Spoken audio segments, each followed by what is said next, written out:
안녕하세요. 세상은 길게 살아봐야 한다고 생각하는 50대 남자입니다.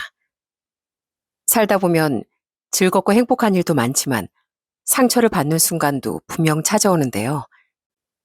그 힘든 시간을 오래도록 겪었던 전 제게 상처 준 이들을 정말 많이 미워하고 원망했습니다. 죽는 날까지 그들을 용서할 일은 절대로 없다고 생각했죠. 그런데 세상 일이라는 게 정말 어떻게 흘러갈지 아무도 모르는 일이더군요. 시간이 흐른 뒤 저는 사람도 상황도 언제 어떻게 변할지 모르는 거라는 깨달음을 얻게 됐습니다. 그때 일을 여러분께 지금부터 이야기 드려볼게요. 저는 형편이 좋지 않은 집에서 자랐습니다. 원래도 넉넉하지 못했던 저희 집은 부모님께서 함께 운영하던 작은 공장이 문을 닫은 후 빚까지 떠안아 더욱 가세가 기울었었죠. 그 뒤 부모님은 겨우 작은 식당을 하나 차려 저와 남동생을 키워주셨는데요. 비록 형편은 어려웠어도 우리 형제는 불행하다는 생각을 해본 적은 없었습니다. 아버지는 어떠한 역경에도 굴하지 않고 늘 밝은 모습으로 가족들에게 힘을 주시던 멋진 분이었거든요. 어머니도 그런 아버지를 늘 믿고 지지하던 좋은 분이었습니다. 그랬기에 저희 집은 형편은 어려웠을지언정 늘 행복했어요.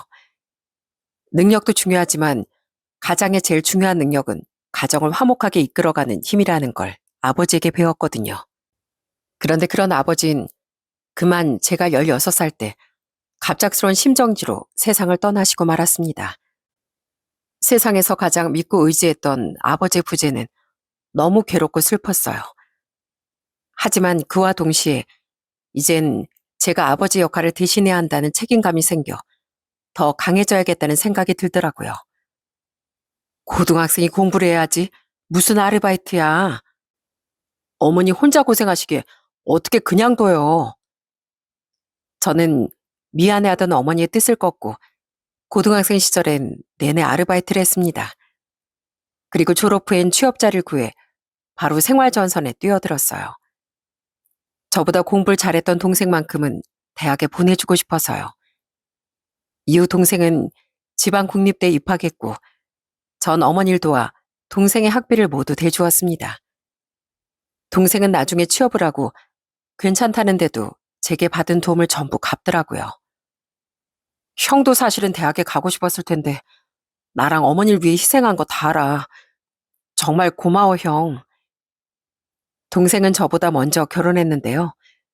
당시 전 여러 개 따둔 자격증 덕에 전보다 좋은 회사로 이직해 회사가 집에서 많이 멀어졌습니다. 저희 집은 경기도고 회사는 서울이었는데 경기도와 서울이라고 해도 집과 회사의 거리가 굉장히 길었거든요. 하지만 어머니를 혼자 두기 싫어 그 먼 거리를 전 통근했었는데요. 동생이 결혼을 하며 자신이 어머니를 모시고 살고 싶다고 하더라고요. 예비 아내와도 다 상의한 일이야. 그동안은 형이 나랑 어머니를 위해서 희생했었잖아. 그러니까 어머니를 모시는 건 내 몫으로 남겨줘, 형. 집도 회사 가까운 곳으로 구하고 이제 형만을 위해서 좀 살아. 나도 어머니 자식이야. 동생도 기특하고 재수 씨에게도 너무 고마웠습니다. 그때부터 전 혼자 살며 조금씩 취미 활동도 하고 재밌게 살기 시작했어요. 그러다 아내를 만나 연애도 시작하게 됐죠. 아내는 제 고등학생 시절 2년 후배였는데요. 아내와 같은 동아리를 하던 친구 녀석 때문에 알게 된 사이였습니다. 전 어쩌다 곤란한 상황에 처했던 아내를 도와준 적이 있는데 그때부터 그렇게 아내가 절 따라다니더라고요. 하지만 전 그때 아르바이트 하랴 동생과 어머니 챙기랴 정신이 없을 때라 연애엔 관심이 없었어요. 그렇게 고등학교를 졸업하며 아내와의 인연도 끊겼었는데 어느 날 우연히 아내와 재회하고 연애를 시작하게 됐던 거죠. 오빠, 대체 언제까지 튕길 거야? 나 밖에 나가면 인기 진짜 많아. 집도 잘 살고 직업도 좋고 얼굴도 이만하면 나쁘지 않잖아. 근데 왜 자꾸 날 밀어내? 재회하고 나서도 아내가 제게 먼저 사귀자고 많이 졸라섰습니다. 저도 그땐 아내가 싫지 않았는데요. 그땐 현실 때문에 망설여지더라고요. 아내와 전 집안도 직업도 차이가 많이 났었거든요. 전보다 어렵진 않았다지만 저는 집 형편이 좋은 것도 아니고 고졸의 평범한 직장인이었던 반면 학생 때부터 공부를 잘했던 아내는 좋은 대학을 졸업하고 회계사가 되어 있었죠. 게다가 아내의 아버지인 장인은 중견기업의 임원까지 지내고 퇴사한 분으로 아낸 집도 잘 살았습니다. 그런 상황에서 어떻게 제가 선뜻 욕심을 낼 수 있었겠어요? 오빠, 현실도 물론 중요하지. 근데 오빠가 백수야? 아니잖아. 오빠 벌이도 300은 넘잖아. 그 정도면 됐지. 내가 벌이가 좀 많은 게 뭐가 대수야. 집안도 그래. 아빠가 돈이 많지 내가 많은 것도 아닌데 왜 오빠가 위축돼서 날 못 만나겠대. 난 열심히 공부해서 회계사 된 나보다 자기 하고 싶은 거 포기하고 가족을 위해서 희생한 오빠가 더 대단한 사람이라고 생각해. 그러니까 괜히 복잡하게 생각하지 말고 나 좀 만나주라. 어? 진짜 계속 여자 자존심 상하게 할 거야?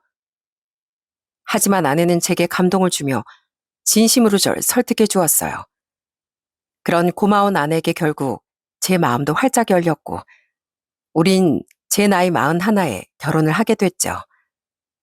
아내 세 자매 중 둘째로 이미 처형과 처제는 결혼을 한 뒤였어요. 그리고 그때 장인은 우리의 결혼을 정말 반대했었습니다. 내 눈에 흙이 들어가기 전엔 절대 안 돼. 성희야, 내가 널 어떻게 키웠는데 어떻게 남편감을 데려와도 저런 녀석을 데려와. 적어도 너랑 비슷한 사람은 데려와야 이 아빠가 허락해 줄 거 아니냐.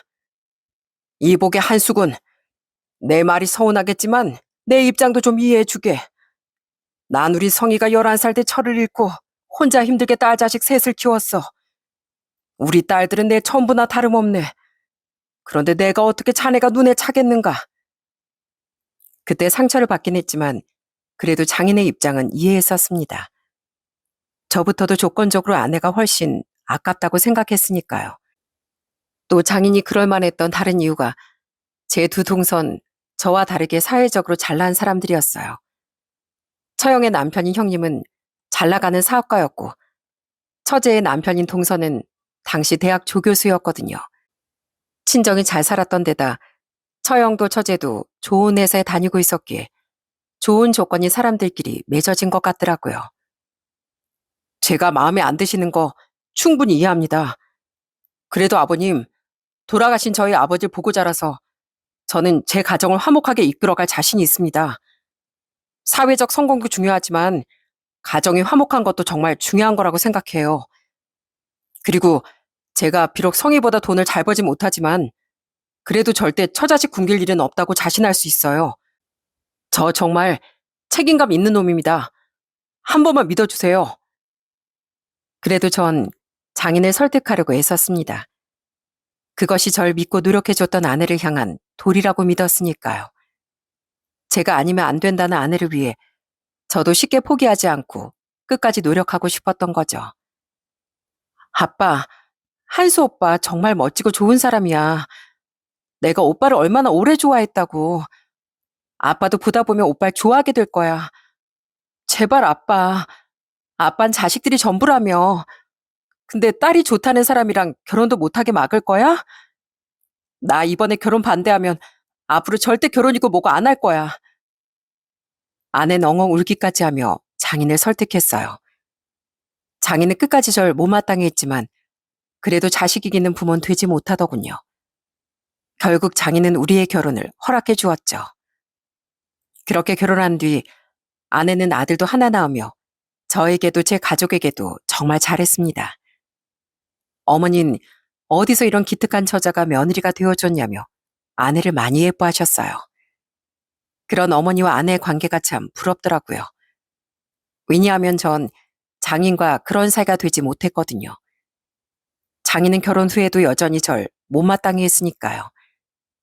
저는 그런 장인에게 인정받고 싶어 정말 열심히 처가의 발길을 하고 최선을 다해 노력했죠. 장인어른, 저는요, 언젠간 결혼을 한다면 꼭 장인 장모님하고 잘 지내고 싶었어요. 특히 전 아버지가 일찍 돌아가셔서요. 장인어른이 생기면 꼭 아들과 아버지 사이처럼 사이좋게 지내는 게 꿈이었어요.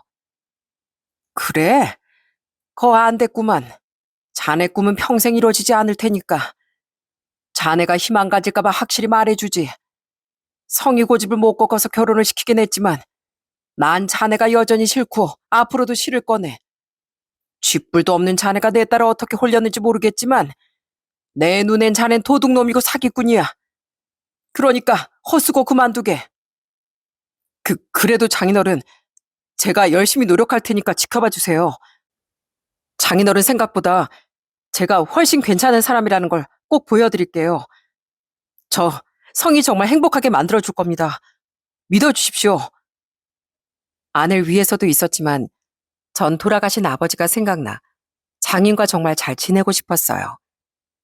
저는 장인을 이해하려 노력하며 정말 애를 썼습니다. 일부러 처가에 찾아가 전구 갈기, 혼자 대청소 다 하기, 명절에 그 누구보다도 열심히 전 부치고 설거지까지 다 하기 등 제가 열심히 노력하면 장인도 제 마음을 알아줄 거라 기대했죠. 자네, 거기서 고기 좀 구워보게. 나한테 잘 보이고 싶다며? 혹시 모르지. 고기라도 잘 구우면 고기 먹을 때만은 내가 자네를 예뻐해 줄지. 심지어 전 가족끼리 다 같이 펜션에 놀러 갔을 때 혼자서 고기도 다 구웠습니다. 장인이 일부러 그러는 걸 알았지만 그래도 그렇게라도 일말의 기대를 걸어보고 싶더라고요. 게다가 그날 술에 취한 장인이 방바닥에 해놓은 토사물도 직접 치우려는 아내를 말리고 제가 다 치웠었죠. 하지만 장인은 고맙다는 말 한마디 없이 계속 저를 무시하더라고요. 아니, 갈수록 저를 점점 더 업신여겼어요. 잘난 구석이 하나도 없으니 몸으로라도 떼어야지. 잘난 내 딸을 사탕발림으로 데려가 놓고 그 정도도 안 하려고 했어? 이런 식으로 말을 하며 말입니다. 아내만이 화를 내며 제게 미안해했고 제 가슴속 상처는 계속 쌓여갔어요. 그 와중에 장인은 제가 결혼한 지 3년 뒤 저희 어머니가 돌아가셨을 땐 조문은커녕 위로의 문자 한 통 보내지 않았습니다. 그때 장인에 대한 서운함과 원망이 터져 그때부터 저도 장인에게 잘 보이고 싶은 마음을 완전히 접었어요. 그 뒤론 처가에 잘 가지도 않고 장인이 뭐라고 하든 독하게 받아쳐버렸죠. 원래 쥐뿔도 없는 것들이 꼴값은 더 떤다는데 자넨 바람도 안 피우나? 자기 딸이 상처받는 걸 아버지란 분이 그렇게 보고 싶으세요? 아버지 맞으십니까? 뭐야? 자네 딸가 바람 피운다고 내 딸이 상처를 받긴 할 것 같아? 그제야, 아, 역시 이놈은 똥이었구나. 아빠 말이 맞았구나. 하고 오히려 정신 차리겠지. 난 말이야, 자네가 바람을 피워서라도 그렇게 지금이라도 내 딸이랑 갈라섰으면 좋겠어. 그렇게 해서라도 내 딸이 제발 자네가 얼마나 별로인 남자인지 깨달았으면 좋겠다고. 누구한테 시집가든 최소 사모님 소리 듣고 살았을 우리 딸이 자네를 만나서 자기 친구들 사이에서 기죽을 생각하면 지금도 짜증이 치민다고. 저는 장인어른 그런 말을 듣기 전에 귀마개부터 끼지 않은 제 자신한테 짜증이 치미네요. 그나마 제가 여기 오는 건 집사람이 저희 어머니 생전에 그렇게 잘해줬던 걸 생각해서예요. 게다가 아무것도 모르는 저희 아들이 자기 외할아버지가 보고 싶다고 해서 몇 시간만 더 닦는다 생각하고 오는 거라고요. 그러니까 피차 서로 기분 안 좋은 거 제발 저 좀 긁지 말고 최소한 내버려 두기라도 해주세요. 오죽했으면 제가 어른에게 저런 무례한 말을 했겠습니까? 아내 때문에 그나마 화를 삭혔던 거지 저는 정말 악만 남아 있었어요. 그리고 처가의 문제는 장인 한 사람만이 아니었습니다. 처형 내외와 처제 내외도 처음부터 절 은근히 무시했었는데요. 장인이 절 대놓고 멸시하고 무시하자 그들도 시간이 지날수록 덩달아 절 더 우습게 여기더라고요. 김서방, 남자가 돼서 여자보다 못 버는 거 자존심 상하지 않아? 뭐 하긴 이미 자존심 같은 건 버린 지 오랜가? 나 같으면 진즉 큰 처제한테 더 멋진 남편이 되고 싶어서 사업거리 하나라도 구상했을 텐데. 하긴 그릇이 그렇게 작으니 고졸의 회사도 그만한 데밖에 못 갔겠지. 형님이 제 그릇 크기를 논할 처지는 못 되지 않습니까? 뭐라고? 속에 있는 그릇이 간장 종지만도 못하니까 속에만 담아둬야 할 말이 그렇게 밖으로 줄줄 새 나오는 거 아니에요? 아니면 집에서 못 배우신 겁니까? 남의 기분 상하게 하는 말을 하지 않는 게 예의라는 걸. 전 아버지 없이 자랐어도 그 정도 배웠는데요. 아니, 김서방, 자네 너무 무례하잖아. 아무리 그래도 가족을 건드려? 제가 왜 공부를 오래 못했는지 전에 저희 집사람이 얘기한 걸로 아는데 그걸 알면서도 제 인생을 무시한 건 저희 가족에 대한 모욕 아닌가요? 먼저 시작한 건 형님이세요. 그러니까 어디 더 모욕당하고 싶으면 더 건드려 보시던가요. 돈만 잘 벌면 뭐합니까? 인성이 덜 됐는데 남의 위에 설 자격도 없는 사람이 어떻게 사장을 하고 있는 건지 자격이 의심스럽네요. 처형과 처제는 내 동생 불쌍하다, 우리 언니가 너무 아깝다는 말 정도만 대놓고 하는 정도였다면 형이가 동선 대놓고 제게 꼽을 주고 무시를 하려고 했습니다. 처음엔 그래도 아내를 생각해서 대충 넘어가려고 했는데 더는 못 참겠더라고요. 제가 어디 모자란 사람도 아니고 잘못한 것도 없는데 왜 그런 모욕을 참아야 한답니까? 그래서 저도 그들이 되로주며 말로 갚아버렸어요. 형님, 요즘 너도 나도 다 대학 나오는 세상에 전 오히려 형님이 특별해 보인다고 생각해요. 요즘 형님처럼 가방끈 짧은 사람 보기가 어디 쉽나요? 그것도 이렇게 잘난 집안에서요. 그런데도 그런 짧은 가방끈에 보잘것없는 직업 가지고 작은 척 낚아챈 작은 형님이 전 정말 대단하다고 생각합니다. 왜 노려보세요? 칭찬이에요, 칭찬. 손서방은 가방끈은 긴 사람이 기본적인 국어도 몰라? 지금 손서방이 한 말은 칭찬이 아니라 무시라고 하는 거야. 학생들 가르칠 때 그런 무식하면 안 튀어나오게 조심해. 그리고 나도 자네랑 형님이 좀 특별하다고 생각해. 보통 가방끈이 긴 사람들은 그래도 사회적 체면이란 게 있어서 대놓고 무례한 사람이 드물다는데 자네랑 형님은 안 그렇잖아. 뭐 도덕 시간에만 졸았나. 학생들 가르치기 전에 인성 공부부터 다시 시작해. 한 국민학교 1학년 과정부터 말이야. 못 배워먹은 사람 같으니라고. 제가 받아치면 형님도 동서도 처형과 처제까지도 얼굴이 불그락 푸르락해지더군요. 그 꼴을 장인이 좋아했겠습니까? 두 사람의 말문이 막히면 장인은 그들 편을 들며 저를 더 면박 주더라고요. 장인은 평소 그렇게 알랑방길 끼던 그 두 사람을 자랑스러워하고 예뻐했거든요. 이게 자격도 없는 놈을 그래도 우리 손주 아버지라고 집에 들여놔줬더니 어디서 감히 집안 분위기를 흐려. 박서방이랑 손서방이 틀린 말 한 것도 아니구만. 혼자 자격지심 때문에 발끈해선 어디서 말을 함부로 해. 감히 그럴 주제도 안 되는 놈이. 너 같은 건 밖에선 두 사람 얼굴도 못 쳐다봤어? 이 주제도 모르는 사람아. 네, 저도 밖에서 만났으면 저런 사람들 애초에 상종도 안 했을 겁니다. 제가 자격도 없는 놈이라고요? 네, 그럼 앞으로 저 그냥 이 집에 안 오겠습니다. 그래도 집사람이 속상해 하니까 꾸역꾸역 집에 영혼 다 빼놓고라도 한 번씩 왔던 건데 이젠 그러기도 싫으네요. 그렇게 꼴도 보기 싫은 사위 영영 발기 끊어드릴 테니까 안녕히 계십시오. 못돼 처먹은 사람들 같으니라고. 전 언젠가부턴 아예 처가의 발길을 끊어버렸습니다. 그 정도면 저도 아내를 위해 할 만큼 했다고 생각했어요. 아내도 당연히 그래도 된다며 제게 너무 미안해했죠.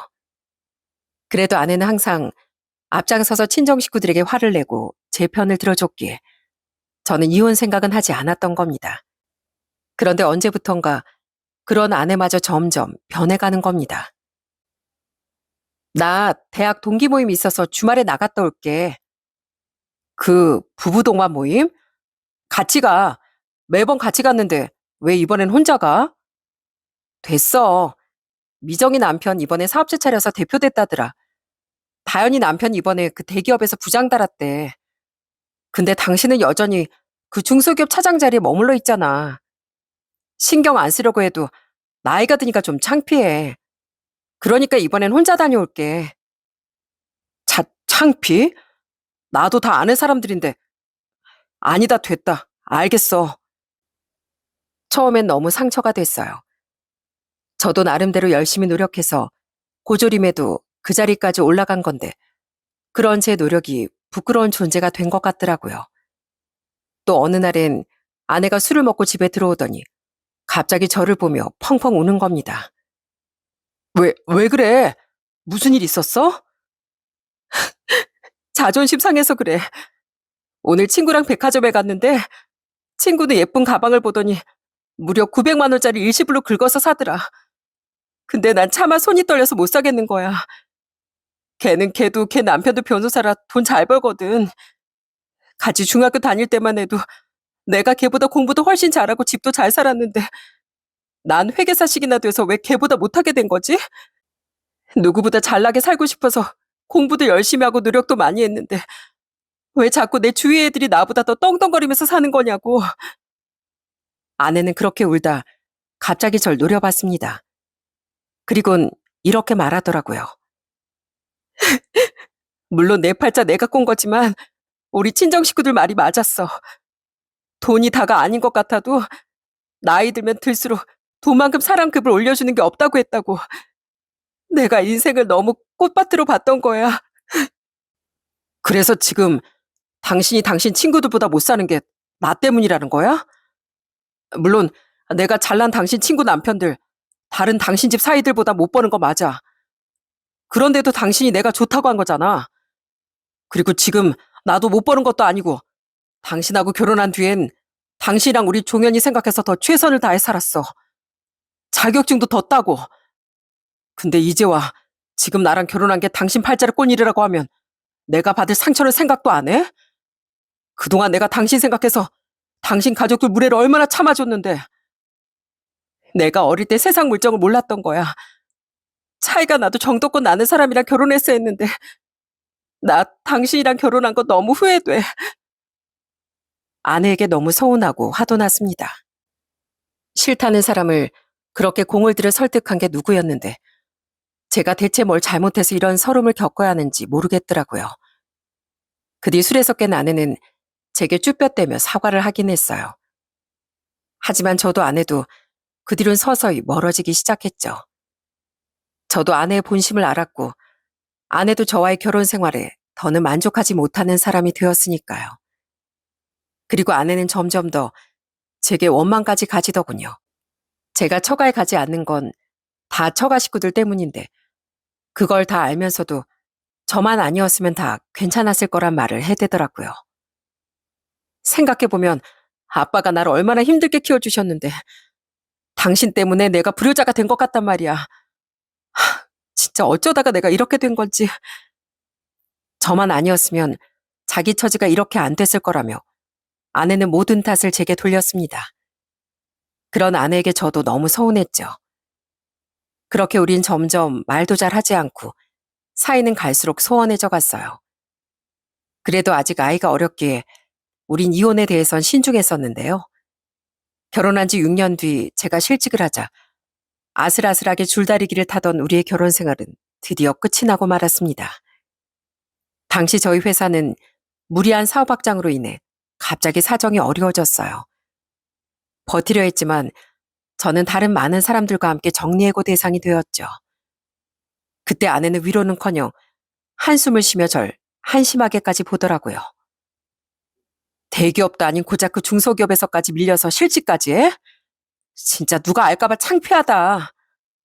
뭐라고? 당신 지금 말 다 했어? 가뜩이나 상심한 사람한테 창피? 당신도 이미 다 눈치챘잖아. 당신한테 남은 내 마음 없다는 거. 솔직히 말할게. 속물이라고 욕해도 좋아. 나 이젠 실직까지 한 당신이랑 이혼하고 더 좋은 남자 만나고 싶어. 나도 이젠 친구들한테 자랑도 할 수 있고 친정 식구들이랑도 좀 잘 지낼 수 있는 남편감을 만나고 싶다고. 지금 그거 이혼하자 말이지? 맞아. 우리 사이 이미 끝난 거 당신도 알잖아. 당신만 내 인생에서 사라지면 내 인생은 다 제자리 찾을 수 있어. 대신 종현인 당신이 데리고 가게 해줄게. 애한테 미안하지만 내가 새 출발하면 애까지 데려가지 못할 것 같거든. 너무 기가 차서 분노가 끓어오르더군요. 제가 이혼하기 싫어서 그랬던 게 아닙니다. 이혼이야 저도 그동안 마음속으로 계속 준비하고 있었으니까요. 하지만 아무리 그래도 부부로 산 정이 있고 의리가 있는데 사람이 가장 힘들 때 그러면 안 되는 거 아닌가요? 이혼할 때 하더라도 좀 시기를 보거나 아니면 말이라도 그렇게 하면 안 됐던 거 아닌가요? 저는 그런 아내에게 울분에 차서 소리쳤습니다. 이혼? 그래, 해. 나도 저질스럽게 짝이 없던 당신 집안 사위 진즉부터 하기 싫었어. 그런데도 당신하고 이혼하지 않았던 건 내 가치를 누구보다 잘 알아주던 당신한테 고마워서였어. 근데 세월은 그랬던 당신을 이기적이기 짝이 없는 인간으로 바꿔버렸네. 그래, 마음껏 퍼부어. 그래서 당신 속이 시원하다면. 아니, 아무리 퍼부어도 당신이랑 이혼을 해도 평생 내 속은 억울함과 분노로 들끓을 거야. 당신 가족, 특히 날 사람 취급도 안 했던 당신 아버지, 그리고 날 그렇게 꼬셔서 결국 내 인생을 꼬아버린 당신. 이 둘을 난 평생 원망하고 저주하면서 살 거야. 자기 혼자 잘 먹고 살겠다고 애까지 버리겠다던 당신이 살면 얼마나 잘 살 것 같아? 내가 평생 당신 가족한테만 내뱉을 줄 알았던 말 당신한테도 그대로 해줄게. 돈보다 인성을 먼저 채워. 이기적인 여자야. 돈만 많으면 뭐해?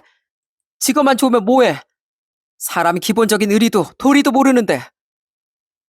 제 악담에 별다른 대꾸를 하지 못한 아내는 그날 짐을 싸서 친정으로 가버렸어요.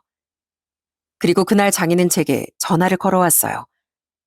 받지 말까 하다가 마지막인데 저도 한마디는 더 내지르고 싶어 전화를 받았죠. 자네 드디어 우리 성이랑 갈라서기로 했다지? 어차피 이렇게 될 거 아까운 우리 딸 청춘은 왜 빼앗았나?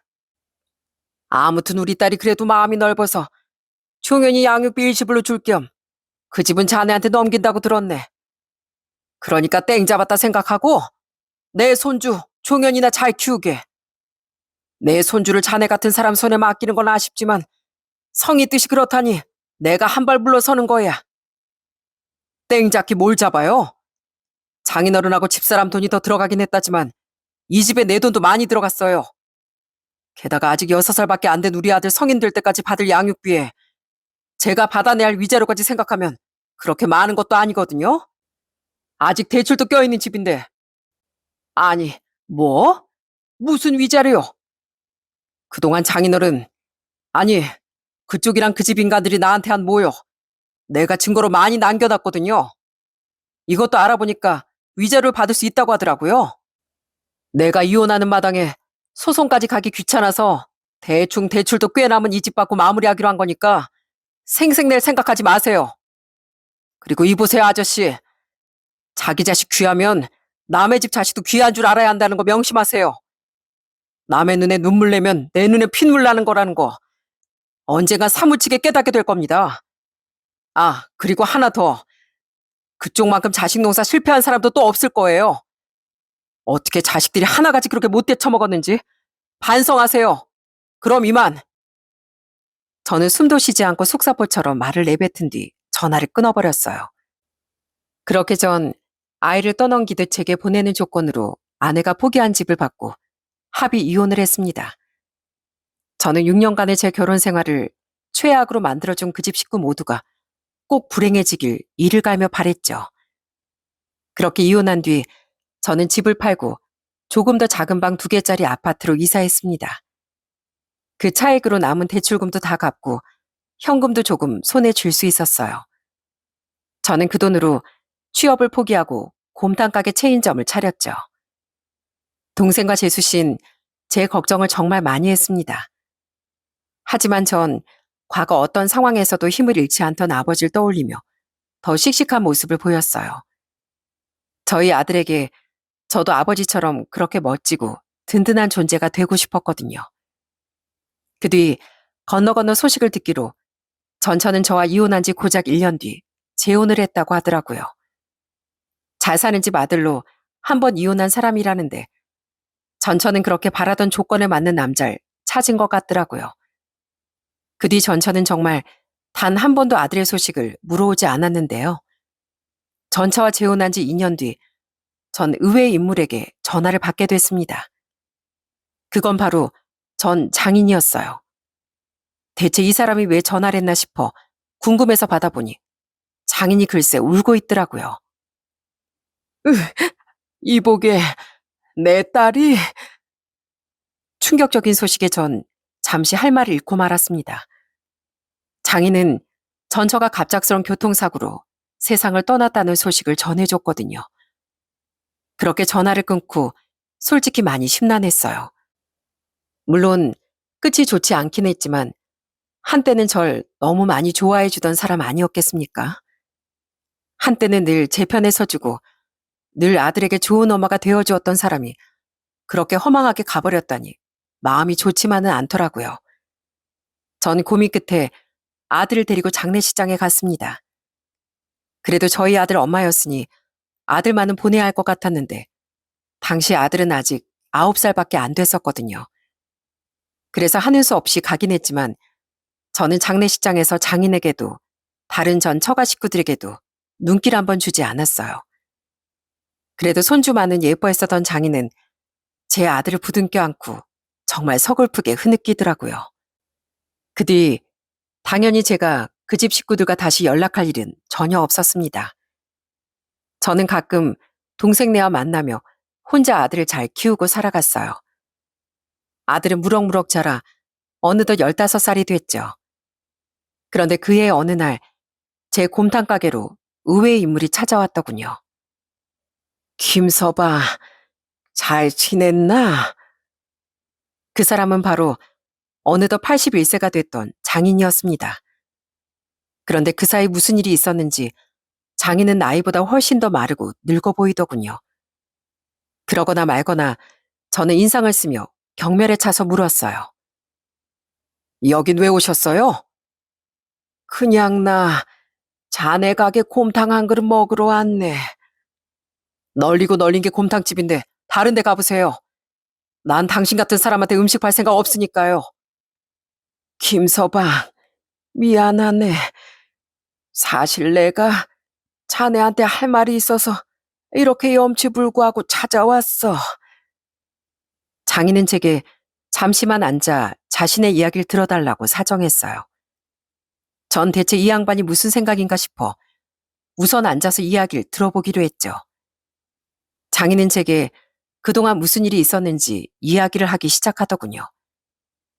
장인은 전처가 세상을 떠난 후부터 충격으로 인해 몸이 급속도로 안 좋아지기 시작했다고 해요. 그런데 내 건강 걱정은커녕 내 큰딸이랑 큰사이가 계속 돈을 빌려달라고 하기 시작했네. 그때부터 박서방 사업이 갑자기 어려움을 겪기 시작했거든. 서운은 했지만 사업이 무너지게 생겼으면 그럴 수도 있겠다 싶어 난 물심양면 박서방을 도와줬네. 그런데도 박서방 사업은 계속 어려워졌고 난 그걸 외면할 수도 없어서 계속 돈을 퍼줬지. 장인은 형님보단 이러다 나 진짜 죽는다고 애걸복걸한 처형을 봐서 돈을 계속 빌려줬다고 하더라고요. 게다가 그 와중에 처제와 동서도 장인에게 돈을 해달랬다는 거예요. 진주가 왜 자기 언니한테만 돈을 다 퍼주냐면서 서운하다고 아주 난리였네. 그때 당시 막내 사이가 미국에서 좋은 제안을 받아서 그 애들은 미국으로 이민 준비 중이었어. 애들 교육에도 그 편이 좋을 것 같다면서 말이야. 그런데 돈이 한두 푼 드는 게 아니라면서 그 돈을 나한테 좀 도와달라는 거야. 나는 막내가 서운하다는 말에 또 미안해서 그 돈을 도와줬지. 제가 이혼할 당시 동서는 부교수였는데요. 미국에서 동서에게 좋은 제안이 들어와 처젠 직장도 포기하고 동서와 이민을 갔다네요. 자기 아버지 돈까지 뜯어내고서요. 그 뒤로는 시차가 안 맞다 어쨌다며 장인을 보러 오지도 않고 전화도 거의 하지 않았다고 하더라고요. 그 와중에 계속 형님에게 돈을 빌려준 장인은 결국 집까지 날리고 반 전셋집으로 이사까지 갔다고 합니다. 그리고 얼마 못 가 형님의 사업은 망하고 말았다네요. 그런데 이 못된 것들이 그걸 내 원망을 하는 거야. 내가 돈이 조금만 더 있었으면 사업을 살릴 수 있었을 거라고 말이야. 그리고는 자기들 때문에 전 재산을 거의 다 날린 날 거들떠 보지도 않았어. 윤희는 박서방 사업이 망하는 바람에 이혼을 한 해 만에 소리까지 나왔다면서 내게 울고불고 난리도 아니었네. 다른 집 아빠들은 재테크해서 모아둔 돈도 많다는데 자기는 아빠 운이 없다고 하는 게 그 말이 어찌나 비수가 되어 내 가슴에 꽂히던지. 평생 자식들 위해서만 살았건만 걔들은 나에 대한 고마움은 싹 잊어버렸더라고. 아무리 제가 장인을 미워했다지만 정말 그들은 사람 같지도 않더라고요. 평생 장인이 회사 임원까지 되며 자기들을 위해 희생했건만 어떻게 은혜를 원수로 갚을 수가 있답니까? 그렇게 장인에게서 얻어낼 것이 더 이상 없어지자 처형내도 처제내도 장인을 버려버렸다네요. 낙동강오리알 신세가 된 거지. 그래서 지금 난 혼자 쓸쓸하게 지내고 있네. 게다가 난 얼마 전에 말기암 판정을 받고 시한부 선고까지 받았어. 그런데도 그 애들은 괜찮냐는 말 한마디도 없고 한 번 찾아오지도 않더라고. 지들 살기 바쁘다면서 말이야. 말기암이라고요? 그럼 병원에 계셔야 되는 거 아니에요? 자식들도 다 버린 내가 무슨 부귀영화를 누리겠다고 병원에서 편안하게 치료를 받겠나. 돈도 없는데 그냥 약으로 버티다가 조용히 가려고 하네. 그런데 김서방, 내가 이런 초라한 신세가 되고 난 뒤에 자꾸 자네가 꿈에 나오더구만. 자네한테 너무 함부로 했던 탓에 내가 천벌을 받고 있나 싶었네. 그래서 죽기 전에 자네한테 꼭 사과를 하고 싶었어. 이제 와서요? 왜요? 돌아가시기 전에 참회라도 하면 천국에라도 가실 것 같아서 이렇게 오셨습니까? 죽기 전 제게 사과를 하고 싶었다는 말에 저는 코웃음을 쳤습니다. 물론 사정은 너무 딱했어요. 하지만 과거 제가 당했던 일들을 생각하면 계속 모진 마음이 들었죠. 그런데 장인은 눈물을 더 한가득 쏟으며 제게 사과를 하기 시작하더군요. 자네가 여태까지 날 많이 원망하고 있는 거 다 이해하네. 아마 나 같았어도 그랬을 게야. 그런데 난 날 위해서가 아니라 너무 후회되는 마음에 내가 사과라도 해야 자네 상처가 조금이라도 옅어지지 않을까 싶어서 온 거야. 그리고 변명 같겠지만 김서방, 내가 자네한테 그랬던 이유는 젊은 시절에 너무 가난하고 힘들게 살았던 나와 다르게 내 자식은 넉넉하게 살았으면 하는 마음 때문이었네. 그런데 자넨 솔직히 내 성에 너무 안 찼어. 아무리 성에 안 찼다고 해도 어떻게 사람을 그렇게 모욕하고 서럽게 만들 수가 있어요? 내가요, 아직도 그때만 생각하면 분해서 눈물이 납니다. 알아요? 미안하네. 내가 그냥 회사원으로 은퇴한 것도 아니고 치열하게 노력한 끝에 임원으로 은퇴한 거 자네도 알지 않나. 부모인 내가 그 정도 성공을 했고 우리 딸도 충분히 성공한 앤데 대체 왜 자네 같은 남편을 들였는지 난 도무지 이해가 되지 않았네. 그 답답한 마음은 자네를 향한 원망이 되어 시간이 흐를수록 점점 커졌지. 내가 바보였어. 난 그때만 해도 남들이 다 부러워할 만큼 사회적으로 떵떵거리면서 사는 게 내 자식이 행복해지는 길이라고 생각했거든. 그래서 내게 자넨 내 딸을 불행하게 만드는 미운 사람이었던 거야. 그래도 사람이 사람한테 그랬으면 안 됐죠. 제가 장인어른한테 얼마나 잘하고 싶었는데요. 근데 그런 내 마음을 깔아뭉개고 짓밟았던 건 당신입니다. 그런데 이제 와서 미안하다고요? 다른 가족들한테 다 외면받고 나니까 이제 아쉬워서? 나한테 대체 왜 그렇게 못되게 했어요? 왜요? 내가 얼마나 서러웠는데. 미안하네. 내가 정말 어리석었어. 돈이고 뭐고 아무 소용없다는 걸, 정말 중요한 건 사람의 진심이었다는 걸 내가 너무 늦게 깨달았네. 내가 아무리 모질게 했어도 어떻게든 내게 잘하려고 했던 자네가 가족 중에 가장 된 사람이었다는 걸 그때 미처 내가 몰랐네. 정말, 정말 내가 너무 미안하네. 장인은 나중엔 얼굴을 들지도 못하며 정말 꺼이꺼이 흐느꼈습니다. 그런 장인의 사과에 저도 원망이 봇물 터지듯 터져나오더군요. 이렇게 후회할 거 그때 왜 그렇게 절 상처 줬는지 너무 원망스러웠죠. 그런데 또 한편으론 과거와 달리 마르고 병든 노인에 불과하게 된 장인이 안쓰러워 보이기도 했고요. 장인의 사과는 그렇게 과거의 제 기억을 약간이나마 흐리게 만들었습니다.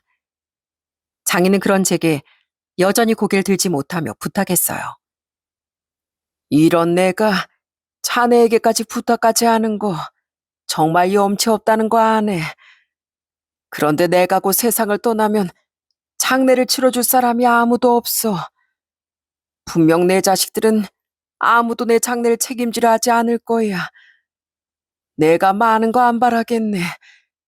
제발 내가 죽으면 내 장례라도 좀 치러주면 안 되겠는가. 그럼 그 은혜 내가 하늘에 가서도 절대 잊지 않겠네. 너무 서글프지 않습니까? 자식이 셋이나 있었는데 하나는 먼저 떠나보냈다고 해도 남은 자식 중 아무도 장례조차 치러줄 생각이 없다는 것이 부모로서 얼마나 참담한 일입니까? 그리고 장인은 마지막으로 절 찾아온 이유를 하나 더 말해줬어요. 그리고 사실 겸사겸사 우리 종현이 내 손주 얼굴도 한 번만 보고 가고 싶어서 이렇게 찾아오기도 했네. 우리 손주가 너무 눈에 밟히더라고. 사실 종현이가 자네에게 말을 안 한 모양인데 나 그동안 아주 가끔씩 종현이에게 연락해서 안부를 물었었네. 우리 딸 장례식에 왔을 때 자네 몰래 내가의 휴대폰 번호를 물어봤었거든. 그 뒤로 한 2년 뒤쯤부터 연락을 했었지. 그렇게 안부라도 묻고 한 번씩 계좌로 용돈도 보내주면서 지냈어. 그런데 시한부 선고를 받고 나니 마지막으로 우리 손주 얼굴을 직접 보고 싶었네. 우리 딸이랑 너무도 닮았던 우리 손주 얼굴을 말일세. 깜짝 놀랐습니다.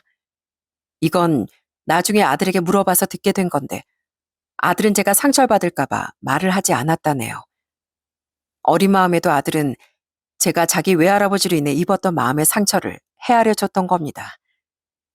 장인은 자신이 죽기 전 얼굴을 보고 갈 수 있는 핏줄은 이제 저희 아들 하나뿐이라며 흐느끼더라고요. 그 나약한 노인의 모습이 너무 애처로워 보여 전 저도 모르게 부탁을 들어주겠다고 해버렸어요. 알겠어요. 제 아들 얼굴도 보시고 장례도 제가 치러드릴게요. 저, 정말인가? 정말 그래 줄 건가? 네, 대신 병원에 입원하세요. 호스피스 병원비 정도는 전에 이혼할 때 제가 좀 많이 받아간 돈값 한다 치고 내드릴 테니까. 괜히 집에서 돌아가셨다가 집주인이 놀라면 어떡해요? 물론 제가 장인을 용서한 건 아니었습니다.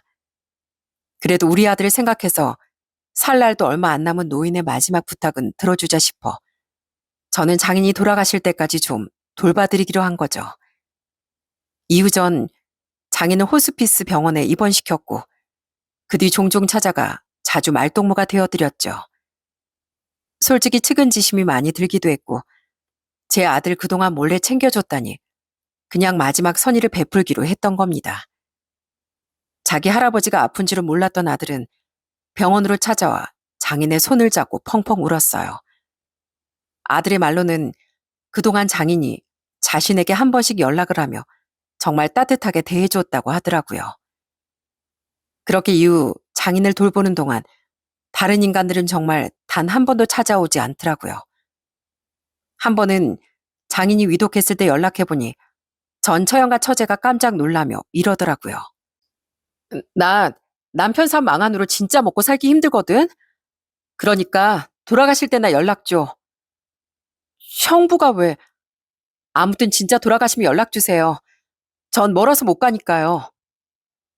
자식들이 그 모양이었으니 장인은 제게 정말 많이 고마워했습니다. 그리곤 계속 미안하다며 사과를 하시더라고요. 그렇게 장인과 시간을 보내며 저도 장인에 대한 원망이 조금씩은 흐려졌어요. 자다가도 제게 미안하다며 잠꼬대를 하던 힘없는 노인을, 자주 문병을 오던 저희 아들을, 그렇게 애틋하게 보던 내 아들의 할아버지를 끝까지 미워할 수 있을 만큼 전 모진 사람이 되지 못했거든요. 그래서 한 번은 이런 말을 하기도 했습니다. 아유, 지겨우니까 미안하단 말 좀 그만하세요. 다음 생에서도 저한테 지은 죄 갚으신다면서요? 그때 가서 실컷 갚으시면 될걸. 그러기 싫어서 지금 말로 다 때우시려는 거 아니세요? 아니, 난 그게 아니라 내게 남은 시간은 없는데 자네에게 어떻게든 더 잘못을 빌고 싶어서 그래야 자네 상처가 그나마 위로받을 수 있을 것 같아서. 그게 아니면 다음 생에 진짜로 저 찾아오세요. 그때 미안하단 말도 실컷 하시고 그 생 내내 저한테 잘해주시고요. 그럼 저도 다 용서해드릴게요.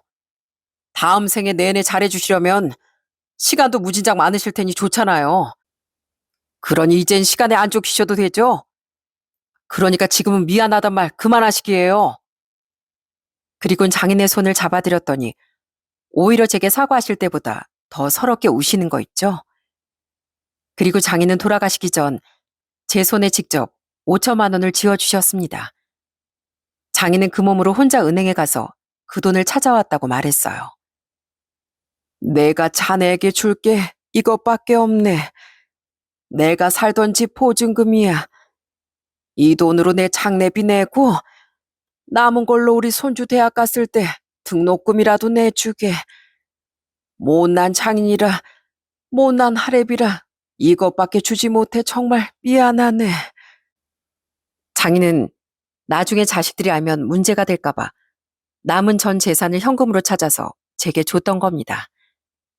당시 걷기조차 힘에 부처할 때가 많던 분이 저를 위해서 말이죠. 제게 돈 봉투를 쥐어주던 그 앙상한 손등을 보는데 저는 그만 눈물이 터지고 말았어요. 제게는 아빠 썼다고 한들 평생 자식들을 위해 헌신한 아버지란 존재의 최후가 너무 가슴이 아팠거든요. 아닙니다. 네, 이 돈 장인어른 뜻대로 우리 종현이 위해서 잘 쓸게요. 정말, 정말 의미 있게 쓸게요. 그로부터 얼마 뒤 장인은 눈을 감고 자신의 둘째 딸 곁으로 가셨습니다. 저는 장인과의 약속대로 장례를 치러드렸죠. 그때 처형은 그나마 오긴 왔지만 처제는 오지도 않더라고요. 처형도 혼자 잠깐 얼굴만 비추고 갔을 뿐 자식으로서 장례를 책임지려는 조금의 의지도 보이지 않더라고요. 저는 그런 처형의 뒤에 대고 언젠가 꼭 천벌을 받을 거라고 소리쳤죠. 정말 기가 막힌 인간들이었어요. 그렇게 지금은 장인을 떠나보낸 지 몇 달이 지났는데요. 장인이 주셨던 돈은 언젠가 저희 아들에게 쓰기 위해 통장에 잘 보관하고 있습니다. 장인이 남겨주신 돈이니 그 유지에 맞게 쓰는 것이 옳다고 생각했으니까요. 형, 전보다 형 얼굴이 많이 밝아진 것 같아. 형이 형 장인어른을 챙겼던 거 말이야. 그게 그분뿐만 아니라 형 마음에도 좋은 영향을 끼친 듯 싶어.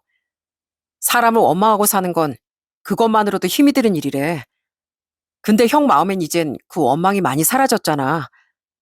과거 일어난 일을 없던 일로 되돌릴 수는 없는 법이라지만 그래도 진심이 담긴 사과임은 확실히 대단한 것 같아. 그지? 애초에 잘못을 하지 않는 게 가장 좋긴 하지만 말이야. 잘못을 하지 않으면 사과할 일도 후회할 일도 없었을 테니까. 얼마 전 동생은 제게 저런 말을 해주었어요. 그 말을 듣고 거울을 보니 정말 제 표정이 전보다 많이 편안해진 것 같더군요.